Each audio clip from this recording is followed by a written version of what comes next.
How Welcome are you? to Metal Institute of Thrashology, man. Yeah. My name's Mike. Nice to meet you, man. Nice to meet you. Hey, Red Raven Chaos, awesome album and signs, man. Thank you so much. Tell me all about it. Like, what do you guys got to be excited at how it turned out. Oh yeah, definitely. It was a lot of work actually.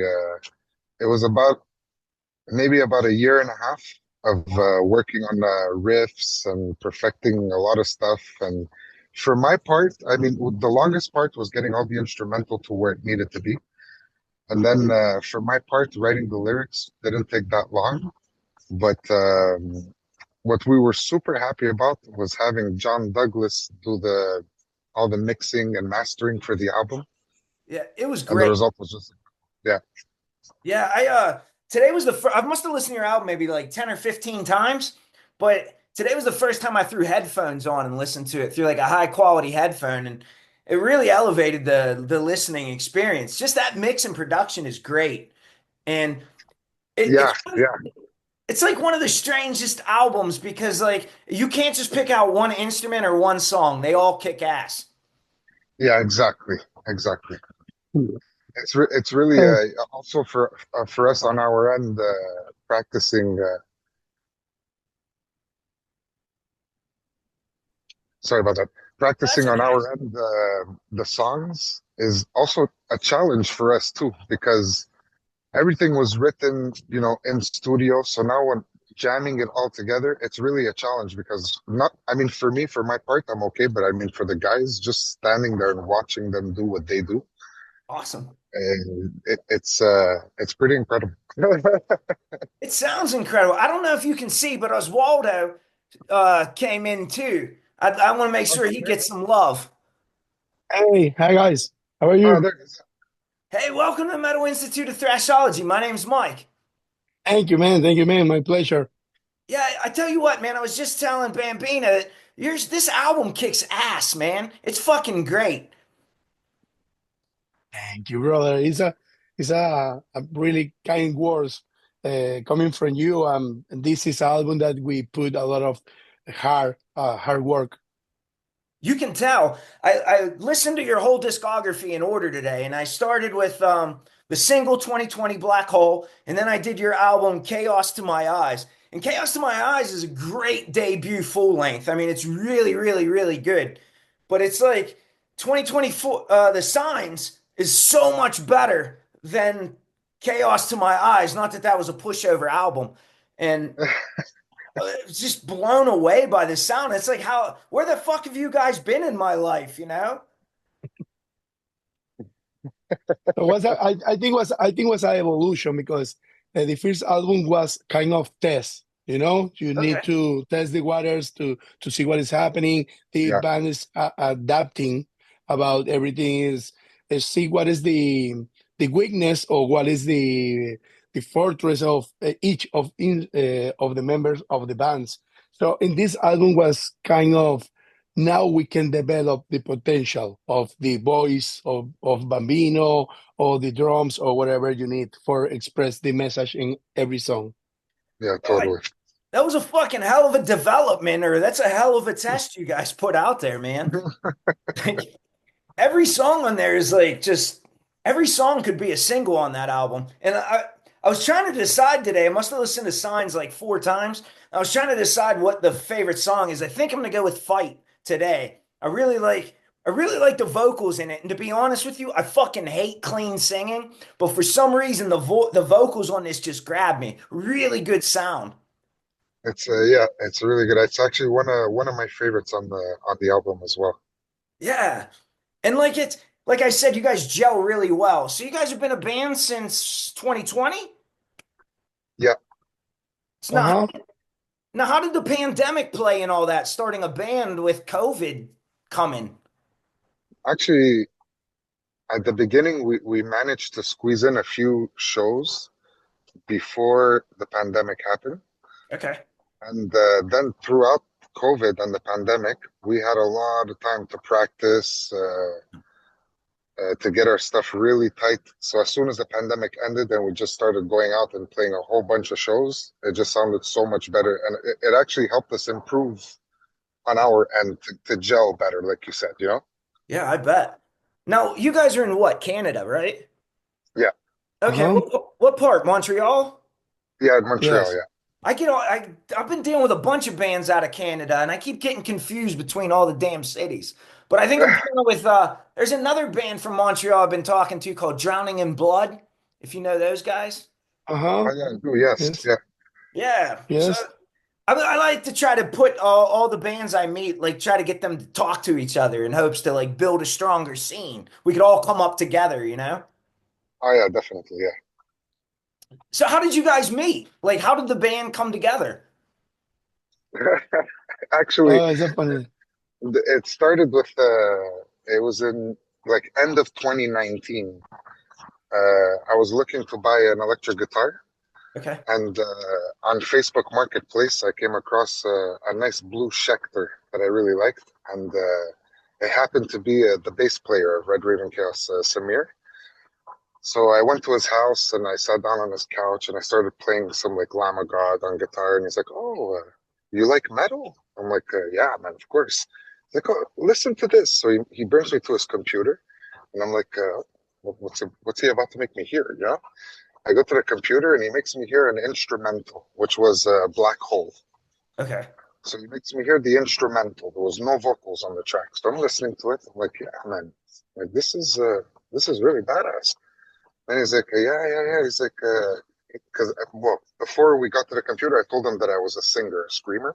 So he made me hear that, and then after I heard it, I made him watch some videos of me and what I sounded like. And he was like, "You know what?" He's like, "You should come and meet the other guys." He's like, "Come and meet them at Oswaldo Studio, and like maybe do a tryout and see if you like it." I was like, "Okay."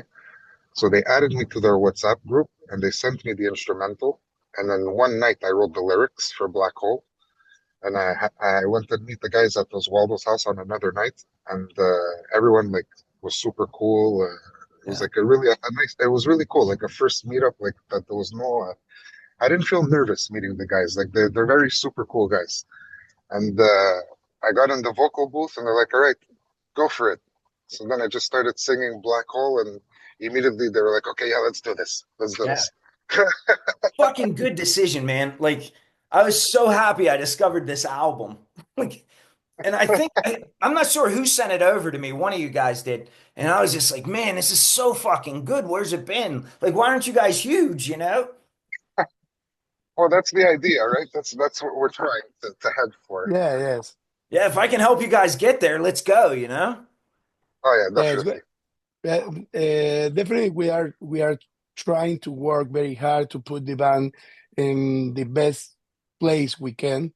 We have a lot of we want to hit the road. We want to uh, take place in any festival or any opportunity, take advantage of any opportunity we have to do our show because we love to do our show. We feel electricity when we hit the stage. It's Sure. that you listen the music is that we really feel when we play our instruments or when Bambino sings. Yeah. You can tell it comes through on the music, man. Like you just get that feel. I'll be honest, I don't know if you guys have ever heard of a band called Moontooth. Moonfoot? No. That Man, doesn't sound. it's similar sound to yours, but like I discovered them maybe like 5 or 6 years ago. They're like really highly trained musicians from like I want to say like New York or Boston. And like when I first heard their stuff, it was different to me. And I remember it grabbed me immediately. And like every time I see that Moontooth now, like if they put something up on Spotify or Instagram or whatever, I'm like, oh man, that feeling. And I still get that from yours. And it's like, you're always chasing that feel where it makes your hair stand up on your arms, like that electricity. And like I got that from this album, and I was like, "Fuck, I got to talk to these dudes." Like Actually, to be honest, even when we're jamming the songs of Signs, the new album, after we finish playing of any song on the album, when we're at the pad and we finish that song, and that second that the cymbal's still like ringing out, we all look at each other and we're like, "Yeah." Yeah, We it's get that weird. feeling too. We It's get that weird. feeling too. Yeah, it's great. Yes, And like, sometimes you're chasing for years to find like that one feeling, you know? So it was nice that I got it. Yeah, that's awesome. That's really cool that actually came out through the album. I'm happy to hear that. That's good. And that's what made it hard for me to decide what, like, because each song, I'm like a 90s kid. So like everything was track numbers. I don't know names of songs. Everything was like fucking, I like Lamb of God track 11. But on yours, it's like one long song. It just seems to like flow just from the only part I fucking hated was like the first 20 seconds of the album. You guys put like three really long fucking pauses. And like as soon as you hit play, it plays for like 3 seconds. And I'm like, the fuck? Then it does it yeah, again. And you're like, what but the but fuck? that was the idea of the intro of the album that create that cringe that this is wrong, this is good, this is metal, or this or my album had something weird. That was the idea of the album. You remember the album, The Great Something to Tranquil, Yeah. that it have a really powerful intro. That was a kind of twist of the idea. Well, it worked because like you start you get that first couple seconds and you're like, all right, here we go. And then it stops and you're like, something's wrong. So you look, but Uh-huh. it's like an uncomfortable amount. Like if like say comfortability was 2 seconds, Exactly. that shit was 3 seconds. It was just too long. And if you don't count, you cannot follow the entrance of the every riff because it's in a different position. Right. And it fucked Yeah, me up. yeah. And it still fucks me up every time I hit play. I'm like, man, fuck that. Yes, we have to count a lot in the intro. We have to go out because we are not using backing track, so we have to mentally count. Yeah. Yeah, that's true. So are you guys thinking I ever come to the States to tour? Yeah, that would be awesome. Yeah, yes, for sure. It's a goal. It's a goal. We want to go to US. We want to go to Europe. We want to because we are from some of the band. We are from Latin America, so we What, want to hit Latin America. what part of Latin America? We have three from Venezuela, one from Brazil, and Bambino is our touristic guy in Canada. Oh, so you're from Canada then? No, Man, I'm from Venezuela. you're from Venezuela. So I just started working Uh-huh. with a bunch of bands in Venezuela. Um, Yes. fuck, what was Actually, it? the metal scene in Venezuela is very big. Oh, it's Yeah, huge. yes. Oh, what was the band's name? I think the band is Bile. Maybe. I'm gonna have to look it up. Actually, that sounds familiar, but Yeah. Yes, because they won a festival place in I think it was for Europe or something like that. I want to say one was called Osmo or something like that. Osmadu. He's like a metalcore hip hop kind Okay, of guy. And then the other one was Collateral Damage. I think they're kind of newer. okay, But okay, I've been okay, working with this lady from there named Yenny Paradone. Uh, okay, but like everything's in Spanish and I have no idea like what the hell it says. So like I have to translate everything in Chat GPT. okay. Trying to learn Spanish, I'm just not good at it. But I've been working with a lot of bands from like Venezuela and Costa Rica and Portugal. Like I've got a lot of bands out of there. Okay. So, but no, Yeah, there is a big scene about metal because people think in Latin America they think like okay they dance, but there is a lot bunch of band thinking about doing metal in a big level, in a nice level. yeah. I was in the Marines for a while and I was stationed with like a bunch of like Latin American dudes, but they were from like each country. Like some were from Ecuador, some from El Salvador, and Mm. they all were like, "Oh, we don't listen to any metal." And I was like, "What?" And then like, fast forward a couple more years, and then you like start talking to people there and it's like some of the best metal in the world. Like it's just so good down there and so rich. That's why we would like to go on tour down there. That would be great. Yeah, you got to come to the States Yeah, first. I'm trying to get all you Canada boys down here to tour. Like I know that other band Drowning in Blood reached out to me. I think they're coming to the States in 2026. and they said something about visas, which I don't know how visas work, but they were trying to come to. I live in Pittsburgh. Yes, that is it's a challenge right now because I think you have to pay a visa, and for the bands, the metal bands, the indie metal bands, they don't have a big budget to do a tour. So that is it's a big thing to try to do our best to don't spend a lot of money, a lot of resource to just hit, just to do what you love. Right. Hmm. Yeah. So how do you? It's hard because like I'm running with the same problem. Like I don't have the money either to support what I want to do, you know? But we got to get there somehow, you know? So I figured if Yeah, we could all grow together, that's the best case scenario, you know? That's why I thought it would yeah, be nice like if I could like build pockets of bands, like say there's 5 bands in Montreal that like can work together, then it might be more feasible for 3 of them to tour together and, try to like make yeah, things yeah, yeah, better for everybody because if I can make it easier for you and the rest of the bands, or like any of us can, then like that's more good music we get, you know? yeah, definitely. Ye- Yes, but this is a problem not for small or medium bands. This is even a problem for big bands Yeah, because everyone is speaking about the cost of touring, and that if you do the wrong decision, you can hit the band. I mean, if you have a bad tour, oh, the band can be disappointed and start to thinking of, oh, maybe this is not the right decision. So we yeah. have to be very careful about what we can do, understand what is the best way to do the best show that we can offer. Sure, So sure. it's something that we have to check.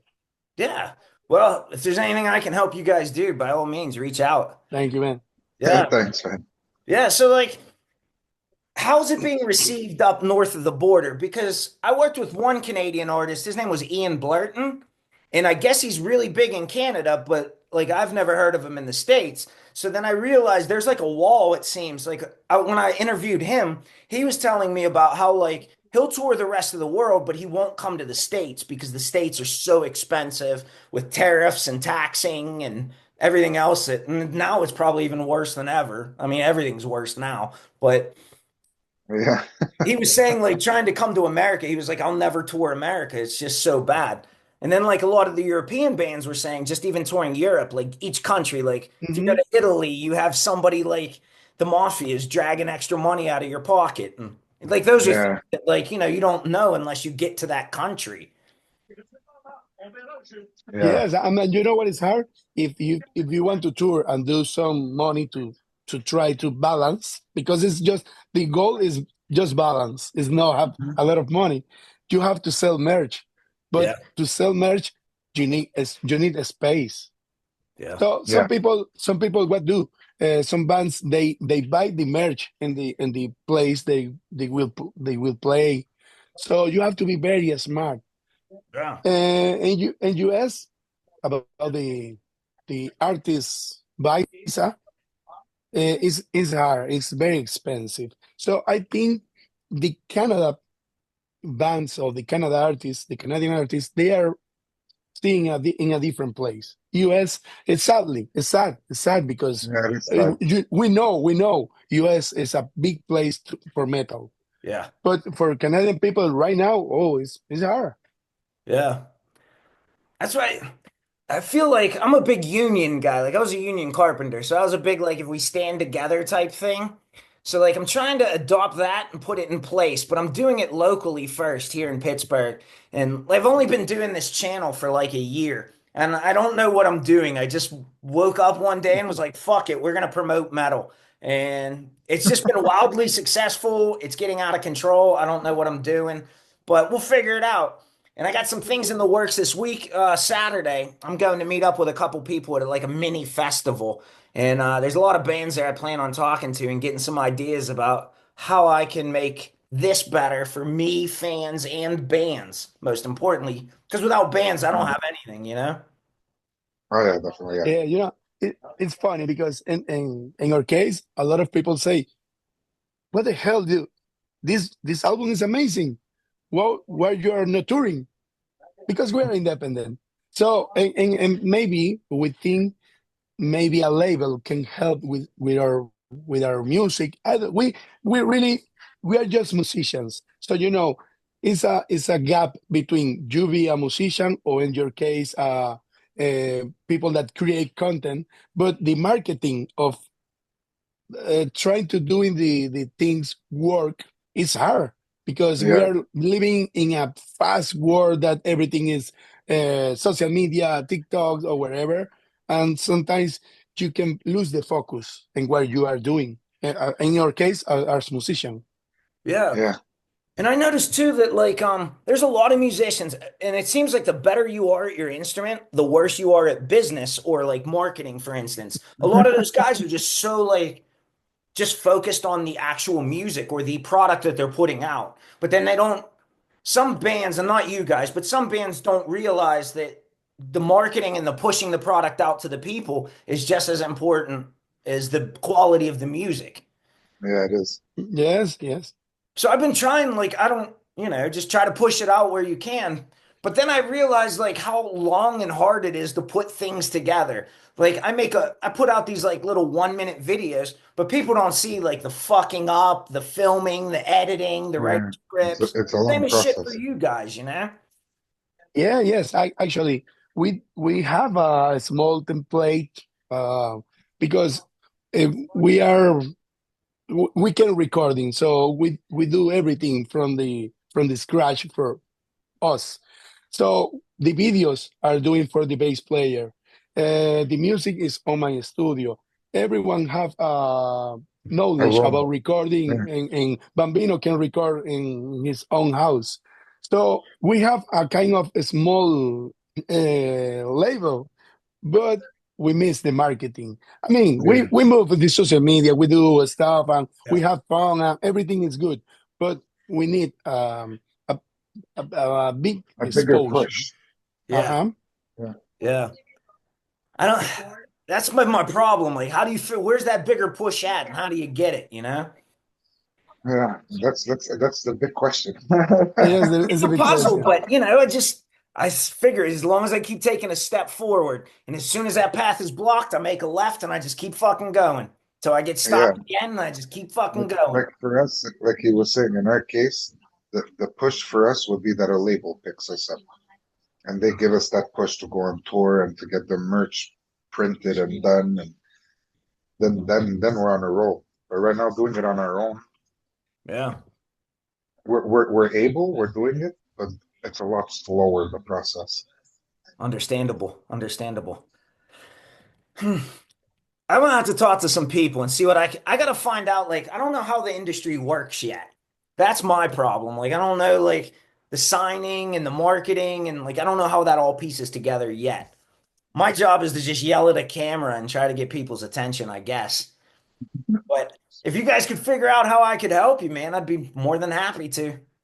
For Thank you, sure, man. Thank you. but this is the kind of work because some people they what is the way to reach your music is you're a one click to listen one album.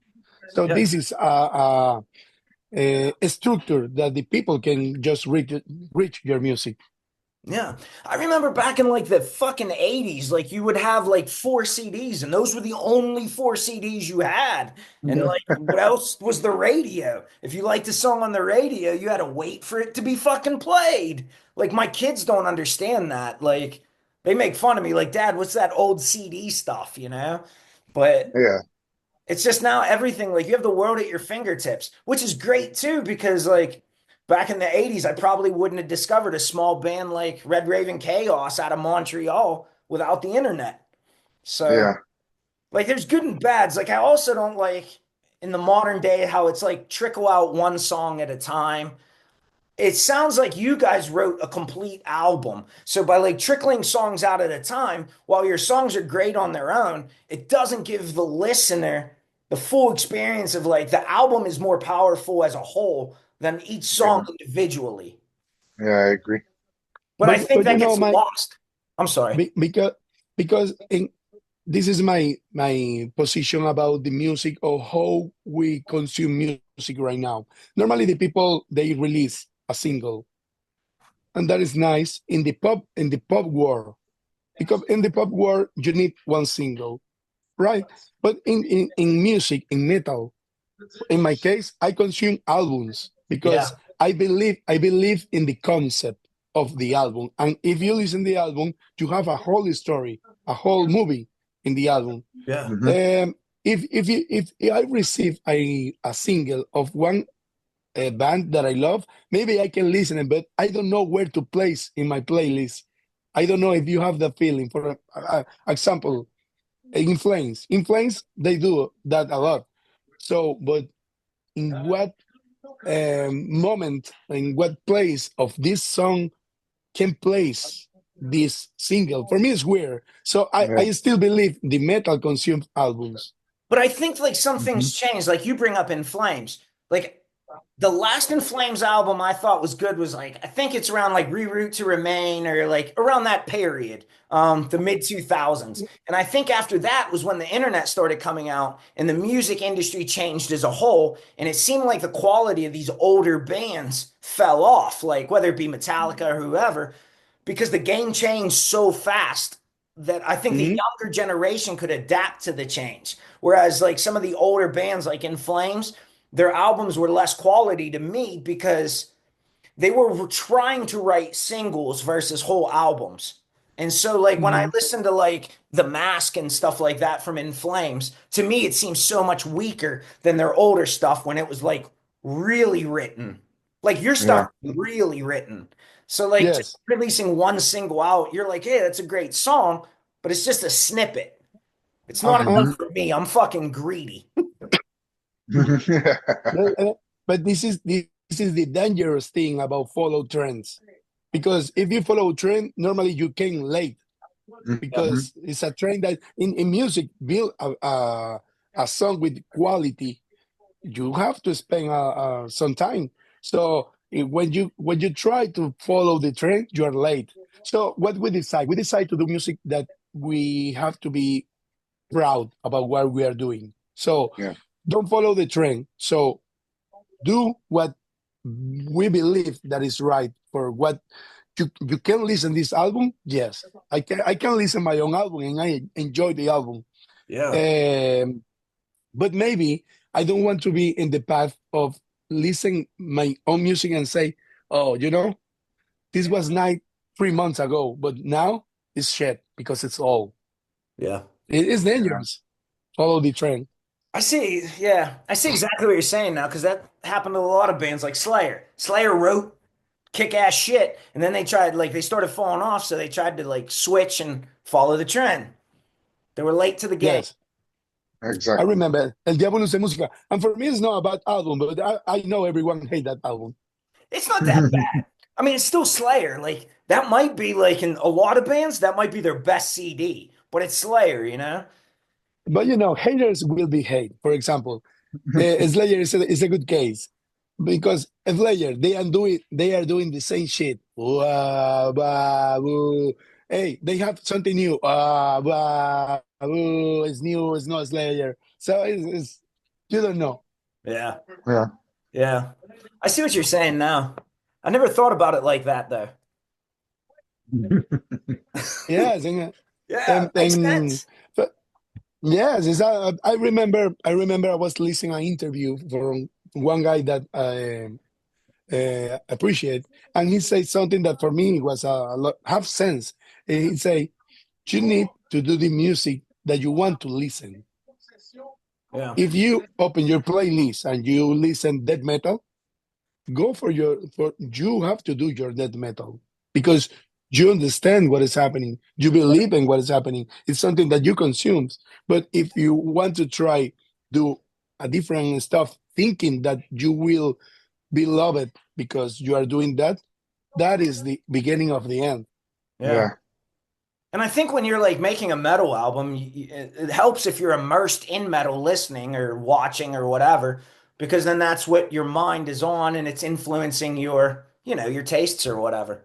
Yeah. Exactly. Mhm. Man, great stuff.